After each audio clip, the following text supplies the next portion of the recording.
This program is brought to you by Pussy Magnets. Put a midge on your fridge with a pussy magnet. Oh, hey! Welcome, welcome, welcome, my lovely lumps. Or should I say lovely labs? I don't know, they're both good. I'm so thrilled to have you here in the Labia Lounge to yarn about all things sexuality, womanhood, holistic health, and everything in between. Your legs. Oh, cringe. I couldn't help myself. Anyway, I am your host, Freya Graff, and I am a holistic sex coach and educator and yoni mapping therapist.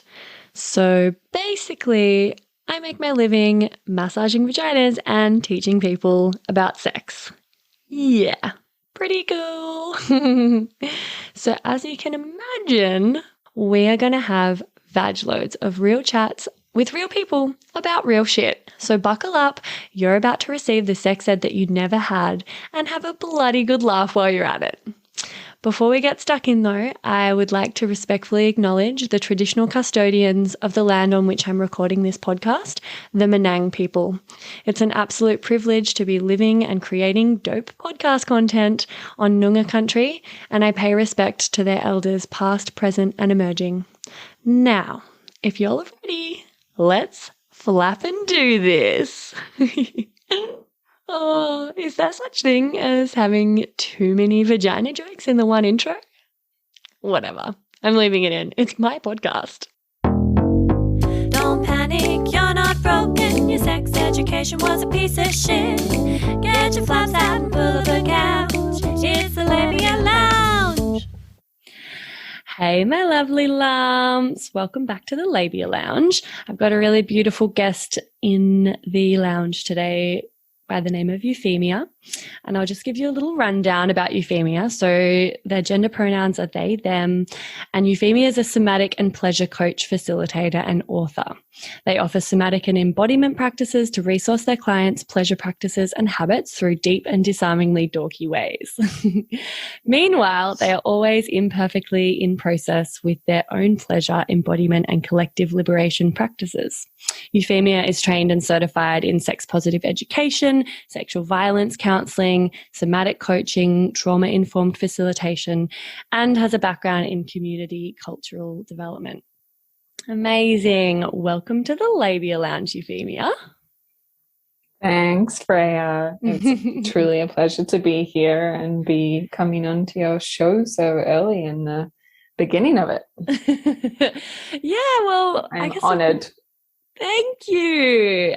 You're one of the first people I thought about when I started the potty, because I guess we've known each other for years now and kind of been, just very supportive and encouraging of one another's work and sort of career journeys. So yeah, like speaking of career journeys, I'd love to know a little bit about your personal journey with pleasure and what sort of drew you to working specifically with this, because we're going to be chatting mostly about, pleasure and this new book of yours that's coming out called Slow Pleasure. And just for the listeners, like I sort of met Effie back when they were doing probably more like sex education and I guess a whole lot of stuff. And then I suppose from afar, at least, it's looked like you've gotten more and more and more specifically, like you've niched down with pleasure and slowness and stuff. So yeah, talk to me about your journey with pleasure and what's made you really want to focus on this more specifically these days. I love that question. A lot of people ask me about my Genesis story, like, how did you get into this work? And I'm like, oh gosh, I don't know, just over time and interest in seeing a lack of it in the world and needing it and wanting it myself. And but yeah, I think the shift from more sex education or more sexual pleasure focus for coaching and facilitation into a more of a sense of sensuality and embodiment and somatics, which I know are all words that people are like, what the hell does that mean? So as embodiment means, or the way that I talk about embodiment is being aware of your thoughts, feelings, sensations that is happening in this very moment. And somatics is the idea of being aware of our whole selves, not just our thoughts, but our thoughts, feelings, sensations, and if you have a sense of connection to spirit or spirituality, then that, and then connection to landscape and land as well. And I think that I realized how limiting our idea of sexual pleasure is, or pleasure in general, that we often think of pleasure as sexual pleasure and think of sexual pleasure as orgasms and genital focused, and often think about it as being orgasm or a peak moment, and how narrow and prescriptive that can be, and that actually pleasure is available to us in every single moment when we pause and stop and listen to what is there and the possibilities and choices we have. And that feels so much more integrated into our way of being, and was something that in my personal experience, I was like, oh shit, like I love sex and I love exploring it and understanding it, and why we have that taboo and shame and guilt around it, and that it's a structural problem and challenge that we all face to some degree. But yeah, I became more interested in how can we bring pleasure into every single moment, not just into moments with sex that often we equate with relying on other people to provide pleasure for us. Mm-hmm. Yeah, totally. That's such a thing, isn't it?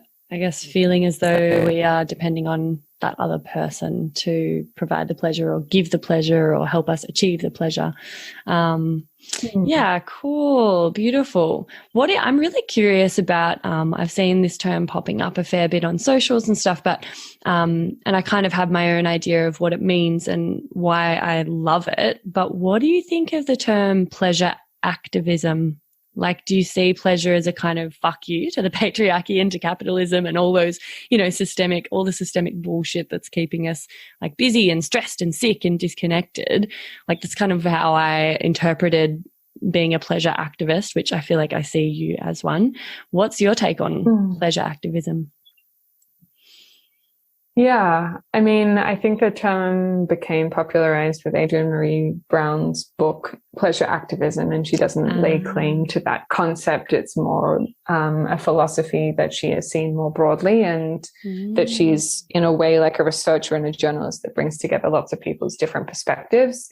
And that, yeah, inevitably, my flavor of work is inevitably politicized because I have a background in community development, and I see that so many of the challenges that we face are structural and systemic and not personal, even though often people think about it being a personal lack of something, or we're too much or we're too little, and that actually it's much bigger.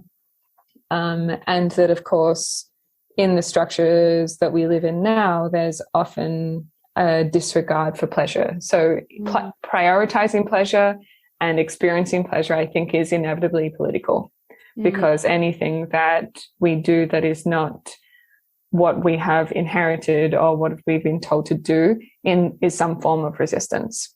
And when we prioritize pleasure, we are inevitably resisting a system, whether we see it as something inherently political, it is some sort of activism.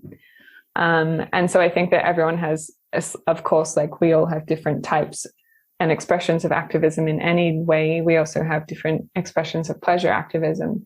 But I think it's a beautiful way of describing it. And when I first heard that term, I was like, oh, yeah, that is completely how I work and my beliefs, because unfortunately the body is political. We live in it every moment. Everything is connected to it. When we pull on the thread of pleasure, we pull on the whole fabric of life. And so that is my very particular experience of how I work as a pleasure activist. I don't necessarily call myself that specifically, but it's definitely a greater philosophy that ties in for me into more like ecological activism, and embodiment and connection to self and connection to land as well. So yeah, I think it's definitely something that is getting a lot more focus and understanding, which is really exciting. Yeah, thank you. I wasn't sure where it came from. I'd just sort of seen it popping up and really liked the sort of, like the ideas that it evoked in me, because I sort of see pleasure and putting energy and effort towards pleasure and actually allowing myself pleasure. And I see that as totally, that's activism to me. So why do you feel like it's so fucking important for us to be like, basically for all of us culturally, to be putting more energy and importance in like a pleasure-centric life and bringing more pleasure in, prioritizing it? You know, you sort of touched upon this, but what's your driving reason or your sort of vision? Beautiful questions. I'm like, yeah, thank you, Freya, coming at me with the good ones.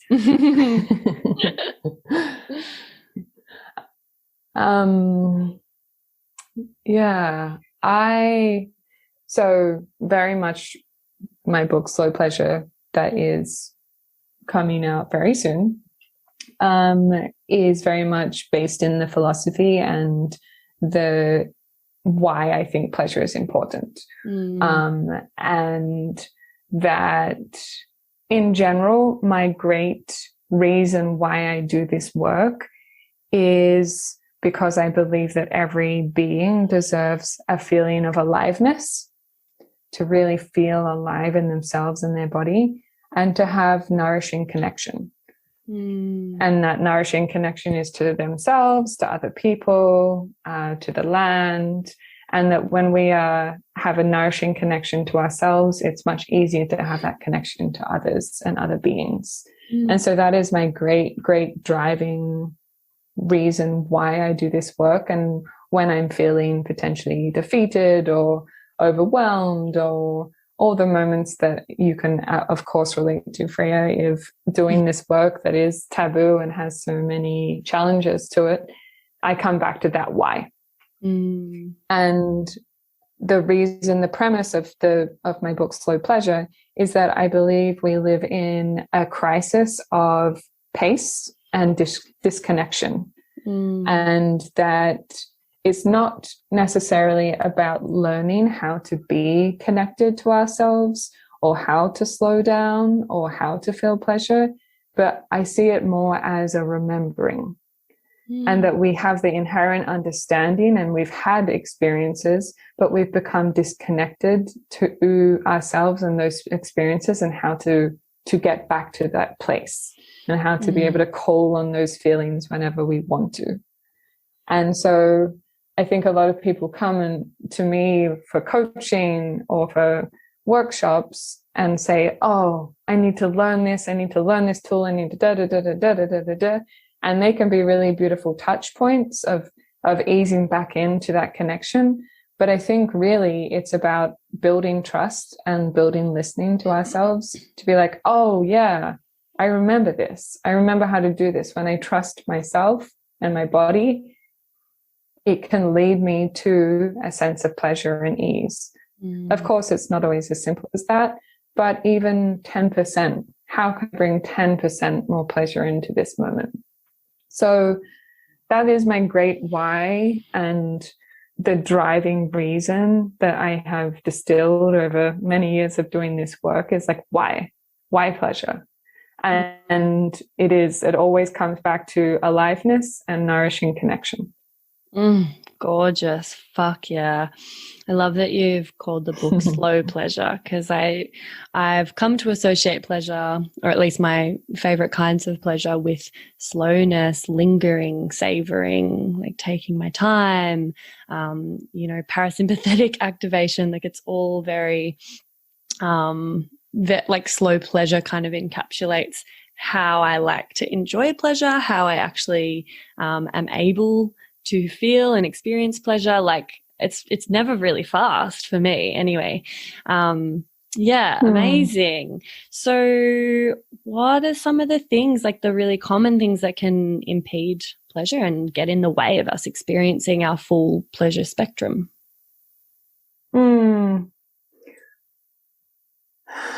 I think pace. That's why I talk about crisis of pace and disconnection. And I think that, as I said before, it's structural. There's structural challenges that prevent that, like the obvious things like capitalism and systems of oppression that make us feel less worthy than we are, and or have a sense of how to measure our worthiness. And pleasure is a direct expression of our self-worth.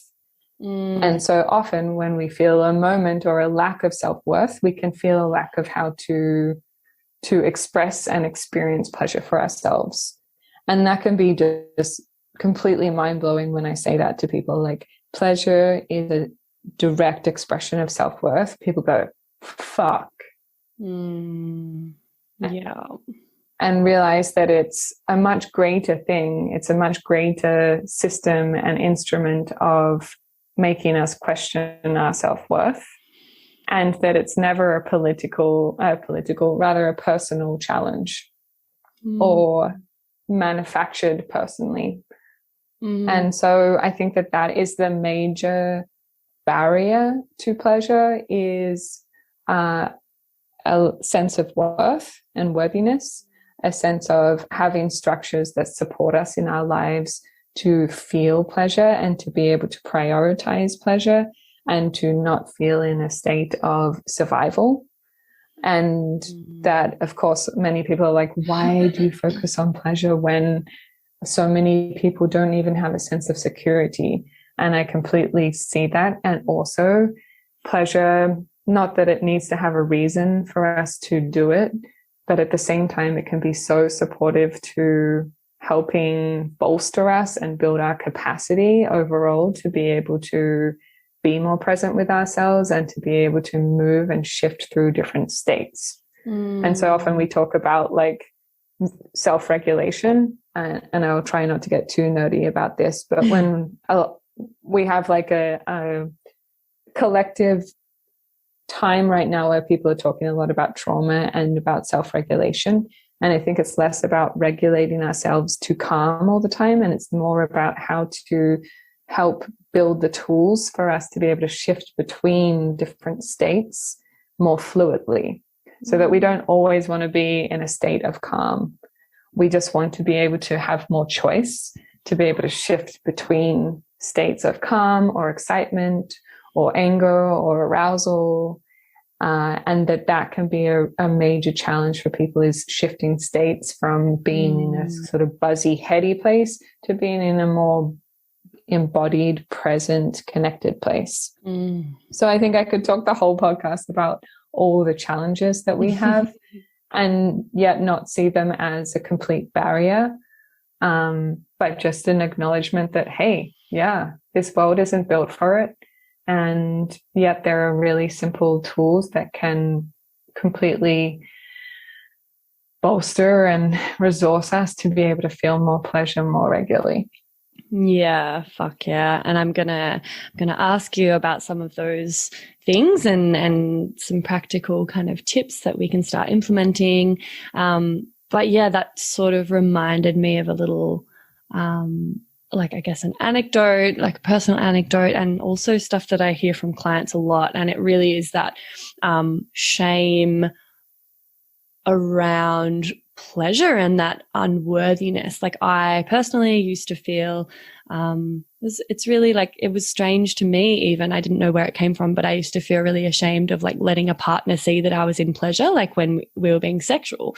And then I've also noticed a common trend with my female bodied clients where they'll often say things like, oh, I feel really ashamed or embarrassed of enjoying pleasure, or they'll say that they struggle to just like receive and let go and be in pleasure or orgasmic states in the bedroom. And when we dig down a bit into that, it usually comes out that they hold some beliefs around pleasure as being this thing that's not for them, that they're not worthy or deserving of pleasure, that their role is actually to give and provide pleasure, but they don't feel like, you know, receiving it themselves is a priority. And so often they don't allow themselves to let pleasure in. And, you know, we see it as this really like indulgent thing, or maybe even like if there's religious undertones, it's this sinful and shameful thing.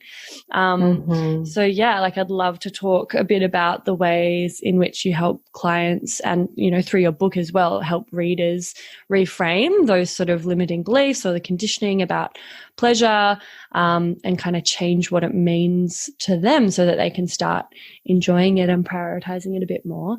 But just quickly, I want to slot in the segment Get Pregnant and Die. Don't have sex, because you will get pregnant and die. Don't have sex in the missionary position. Don't have sex standing up. Just don't do it. Promise? So do you have a story for us about how your sex education failed you? Or, you know, as a sex educator who has gone into universities and schools, like what would you have loved to have learnt more when you were, you know, younger and learning about all this stuff?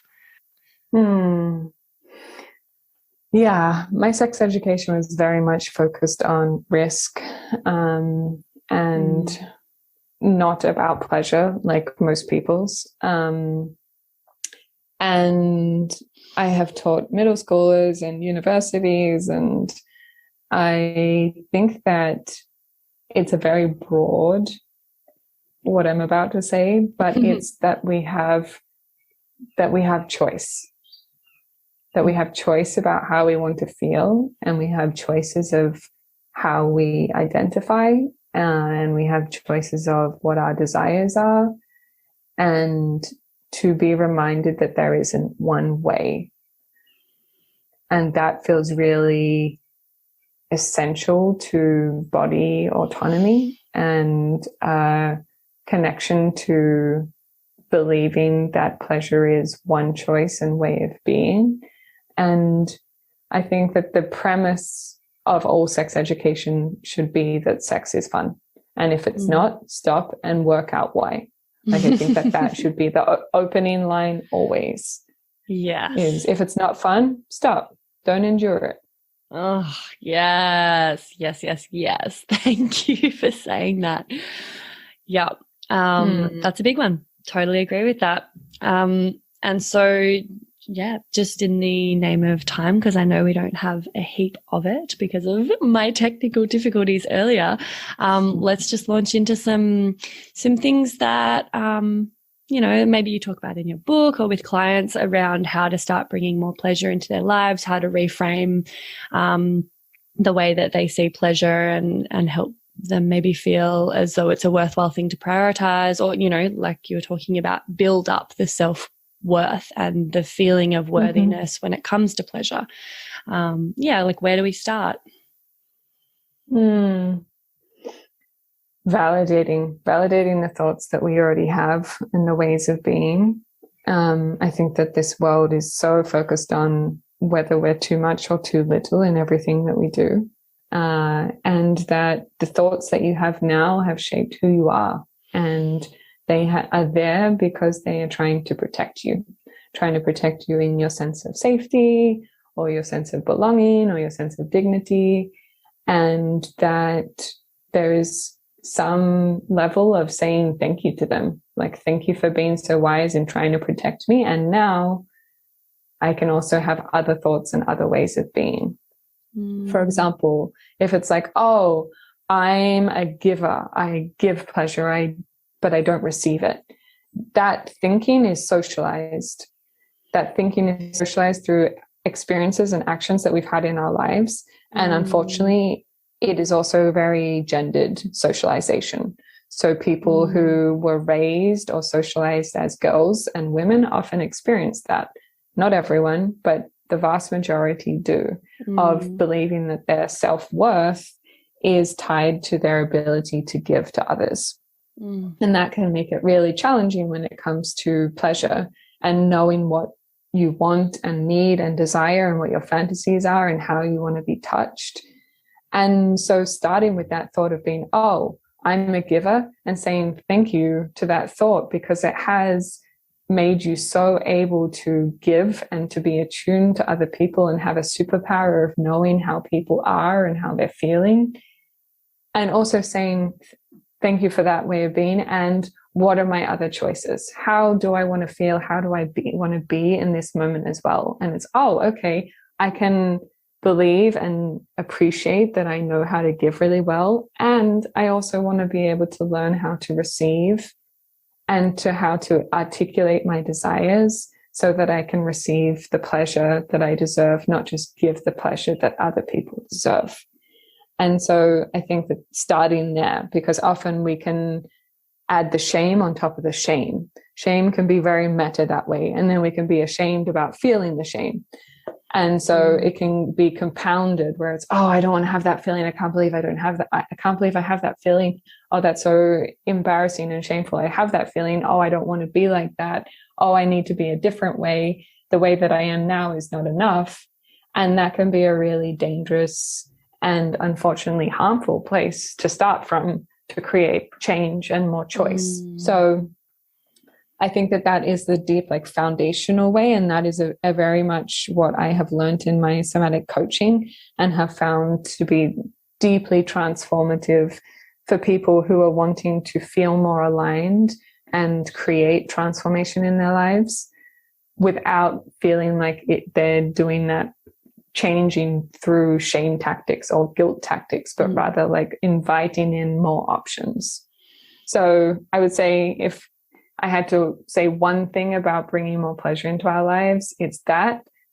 And then also just what I mentioned before of the simple, but also challenging practice of trying to remember to pause and stop and listen and tune into your thoughts, feelings, and sensations and be like, what is my body telling me right now?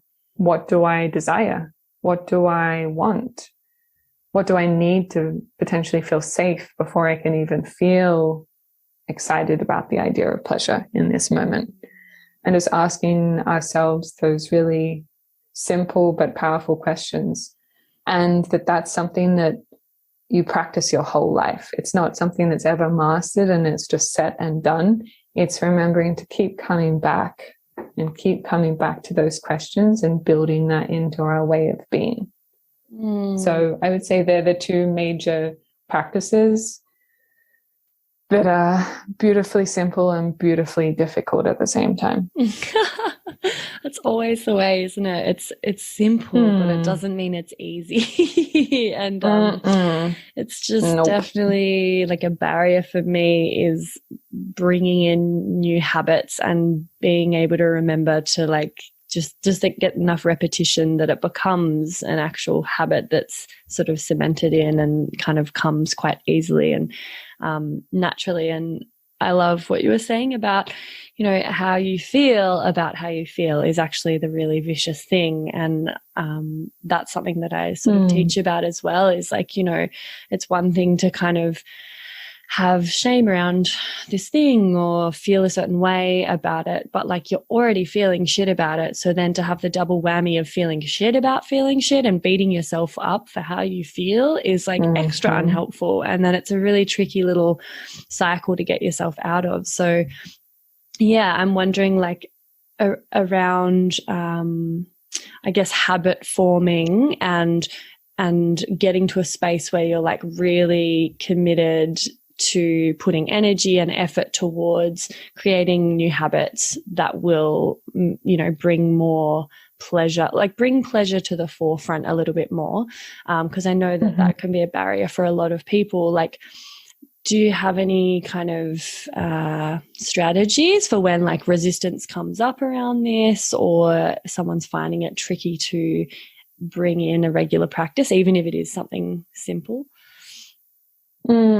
Yeah, I focus on this a lot in Slow Pleasure book, actually. I tried to make the book as like accessible as possible. And after every subsection, there's a pleasure practice or reflection questions to keep grounding back into the self and the body. So it's like a combination of practical and philosophical and then like, okay, practice. And there's a whole section about practicing and how that can often feel quite intimidating and quite rigid, and that it's not necessarily about being like, you need to practice at this time every day for 5 minutes exactly, It's okay, always coming back to your why.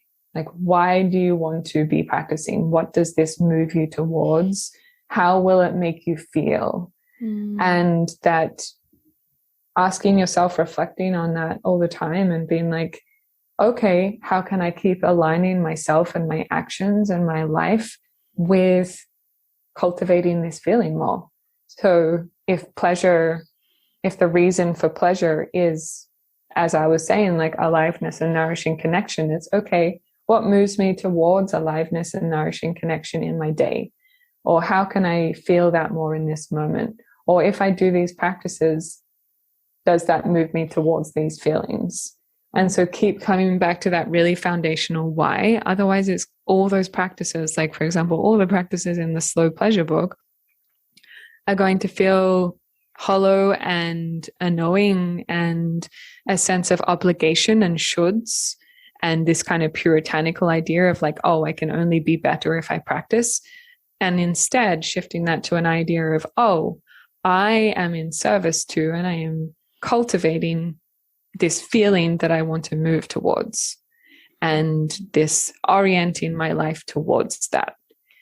And that all of our reasons are different for that. So really knowing what your personal reason and why is for doing those practices. And of course, we all deserve support in it. That's why you and I exist, Freya, is to support people to keep coming back to that in a world that doesn't support it. Totally. Yeah, I love that. Yep. So basically go out and get the fucking book, everyone. I must say, it's an incredibly generous book. I really I did not hold back on all the things that I thought were useful in terms of practices and insights and questions, because it's just too fucking important. Yeah, absolutely. Yeah, it sounds like a pretty comprehensive, just like value-filled resource, and so needed. Yeah, so amazing. Good on you for creating a resource and a book like that. That's really exciting. I'm super excited for you. I'm going to chuck in the segment TMI. We love it. TMI, we love it. TMI, we love it. So before I ask my final questions and we wrap up, I know you've got a TMI story for us. Come on, surely. I mean, I do, and it's actually very on brand. I know we have like another 15 minutes or so, I believe. So I can be shorter or I can be long with it. But I know that when you reached out to me initially, you wanted to talk about the Buttplug dance parties that I used to run, and may still run in the future. We will see. But it's a very fun way of connecting to our butts in a very accessible way, because I truly try to make my work not intimidating and just fun and accessible. But my TMI story has definitely got to do with butts. And let me see. Lay it on there us. Is a particular... The elaborate version. Okay.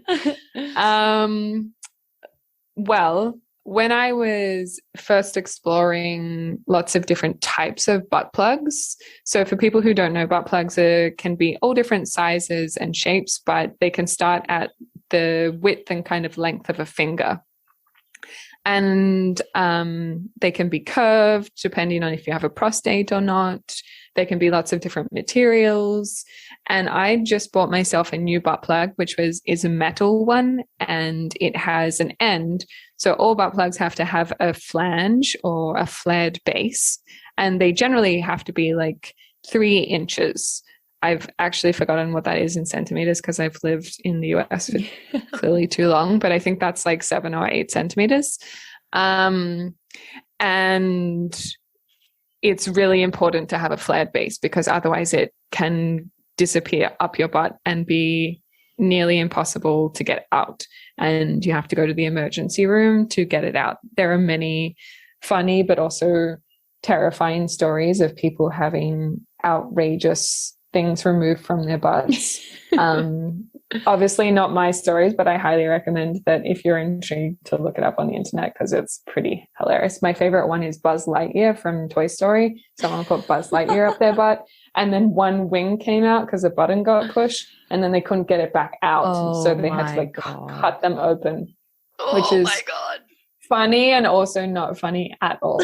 But I just think it's really funny because your butt keeps going into your intestines, and Buzz Lightyear says to infinity and beyond. And so literally you could just keep going.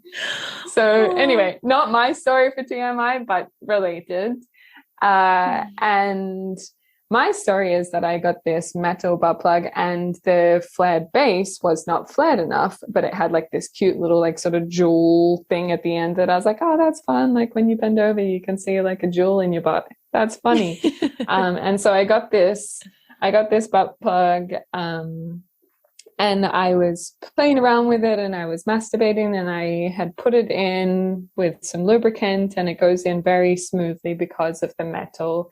And it's cold, but you can heat it up, and it's got this really beautiful weight to it. And you're like, whoa, shit, what the hell is in my butt? This is ridiculous, in a good way.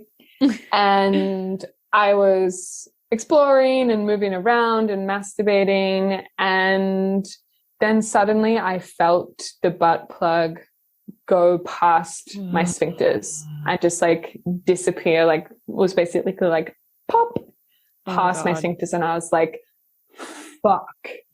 And I have never leapt so fast and so high. I like jumped off the bed and sprung off and squatted on the floor like I was giving birth to a baby. I was just pushing with all my might, and I had pretty much my whole hand up my butt. I was literally fisting my own butt at like this really awkward angle, trying to fish this butt plug out of my rectum before it got too far in. And it was slippery because there was lubricant, and it's already slippery material with the metal. And so I had all my fingers trying to just like get the right angle to pull it back down, and I could kind of get it, just touch it, but I couldn't get my fingers hooked over it. And then I couldn't like quite get enough of a grip to pull it back down. And I'd sort of got it to the stage where I was just just out of reach, but I was able to kind of tense and be pushing it down and just holding it in place. And so I had to fiddle for a little while, like a few minutes, which felt like eternity at that moment, to try and fish it back out. And of course, in the way that I'm telling the story, you can probably tell that I managed to fish it back out. But it was a lot. It was scary. And I was also traveling. I was living in Australia at the time, but I was traveling in the United States for study and for work. And I had travel insurance, and I know that the healthcare system here is terrible. And I was just imagining myself in the ER, like as a traveler with this butt plug up my butt, and just like walking in and being like, hi, $20,000 later, would you please get this butt plug out of my butt? And so I am very thankful that I saved that. And even though those types of butt plugs are sold in many places, I will never, ever, ever use them again, because the base is not flared enough. And I say to all clients, and I say it in the videos that I create for the butt plug dance party, like, make sure they are wide enough. I have been there, and it is not fun. So that is my TMI, one of many TMI, as we are obviously pleasure and cultural explorers and have many of those stories. But that is one of them that I thought you would appreciate, because you were excited to talk about butt stuff. Yeah. Oh my God. I knew you were good for it. Fabulous. That's just a fucking nightmare. Like, that is my worst nightmare. It's giving me numb flashbacks to like literally 3 days ago when I had my first really horrific moon cup experience.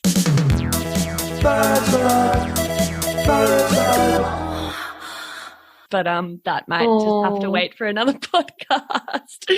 Oh wow. Well, I just can't help but ask. So like butt plug dance parties, I never attended one.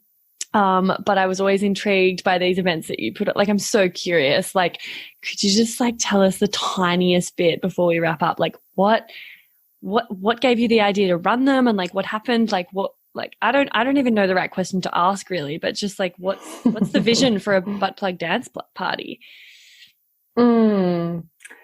It's It's a great question. It just kind of came to me in this moment when I was trying to think about how to make people fall in love with their butts and not see them as intimidating, painful, awkward, uncomfortable places of their body that were shameful. And I'm like, oh my gosh, they can be so great as long as you have the right understanding and information. And my partner is an experienced designer, and I've been at that time wanting to make my workshops more experiential without necessarily making them really sexual and intimidating to people. And of course, Buttplug dance party can still be intimidating to people, but no nudity or no expectation of how to be in the space. And I was like, oh my gosh, I've got a great idea, because I already was wearing butt plugs just for everyday wear. Feel like it's kind of just a fun thing to make things fun and funnier, and you don't only have to wear them during sex, and you don't just like orgasm from walking down the street, but it can be a nice sensation and really bring you into your body. And I was like, oh yeah, and when you move your hips in a particular way, it feels great, and dancing to them and doing exercise or movement to them feels so great. And I was like, oh my gosh, how fucking great would it be if there was just a group of people doing this together and just dancing to music, and I would have different DJs play with different genres of music, and everyone would come along and they would have all watched videos of how to use it and how to pick the right butt plug for everyday wear, and make sure they're not too heavy, and that they were the right kind of butt plugs for their desires and bodies. And then they would come along with their butt plugs in, and they'd all be like, oh my God, because they realized that like bike riding or walking to the venue with them in was actually just pleasurable in itself. And then I'd make sure that I always had venues that had really good bathrooms, so that if people needed to adjust, and had all the amenities for them, and had some instructions on the back of the door if they got a little verklempt, or being like, what do I do again if it comes out or it needs to be adjusted. And so it was actually, everyone thinks it's some outrageous, wild event, but it was really, honestly, the most wholesome events I've ever been to in my life. Oh my God, I love that so much. That's epic. The attention to detail, like the instructions on the doors and the little videos preparing people. I fucking hope the DJs had butt plugs in as well. Of course. That's so beautiful. So like, I guess intimate and vulnerable in like a really wholesome, like we're all in the same boat, and how funny, like we're all going to have a little bit of giggly eye contact and like know that we've got this secret underneath our clothes. Like, I love that. That's amazing. I wore a jade egg to an ecstatic dance one time, but unfortunately like danced too hard and like accidentally squeezed it out and had to rush to the toilet. Yeah, amazing. Well, before we wrap up, do you have any kind of parting words that you'd like to leave us with around, you know, like maybe something that, I guess I often finish episodes by asking if there's something that you come across in your work or through conversations with people that, you know, you notice that maybe a lot of people are experiencing or struggling with, but are like beating themselves up for, or thinking that, you know, it's just them. Do you have any parting words to kind of just be like, yo, it's actually okay, that's quite common, or you're actually totally normal, or like, don't worry, you've got this, you know? Yeah, I guess around your area of expertise, maybe something that you probably cover in Slow Pleasure. Get the book. Yeah. I don't think there's necessarily anything I haven't said. Just that often our challenges around pleasure, as we've spoken about, are structural, and that we think that they're a problem that we need to fix, and that they can often be seen as an opportunity to explore ourselves or our bodies or our life or our relationships in new ways. And coming in with that kind of mentality of being like, oh, what are the possibilities? Rather than, oh my gosh, I'm lacking this, or I'm too much of this, how do I fix it? It's you and your pleasure are not a problem to solve, but a way to explore being in a different kind of way, and allowing ourselves to evolve over and over and over again. Oh, That was a tasty little tidbit to end on. Thank you. Oh, amazing. Well, I'm going to pop all of the links to your work and the book so people can order it in the show notes, obviously, and just really, really grateful for your time. Thanks for your patience with all of my difficulties earlier with the mic. It's been amazing. It happens. It happens. Thank you for coming on the Labia Lounge, darling. My absolute pleasure and honor. I'm excited for this to release, and I hope you keep having a pleasurable, fun time with it. I just loved how enthusiastic you were. Like, I love doing this. So I hope you keep that feeling. Yeah, I think I will. This is like dream job material, just talking about awesome shit with awesome people. I mean, what else do you want? Yeah, it's perfect for you. I'm so happy for you. Thanks, babes. All right, I'll see you later, guys. Bye. Sounds good. Bye, y'all. And that's it, darling hearts. Thank you for stopping by the Labia Lounge. Your bum groove in the couch will be right where you left it, just waiting for you to sink back in for some more double L action next time. And in the meantime, if you'd be a dear and subscribe, share this episode, or leave a review on iTunes, then you can pat yourself on the snatch, because that, my dear, is a downright act of sex-positive feminist activism. And you'd be supporting my vision to educate, empower, demystify, and destigmatize with this here podcast. Also, I'm always open to feedback, topic ideas that you'd love to hear covered, or guest suggestions. So feel free to get in touch via my website at freyagraph.com or say hey over on Insta. My handle is Freya_graph_YMT, and I seriously hope you're following me on there, because damn, we have fun. Anyway, later labial legends. I'll see you next time.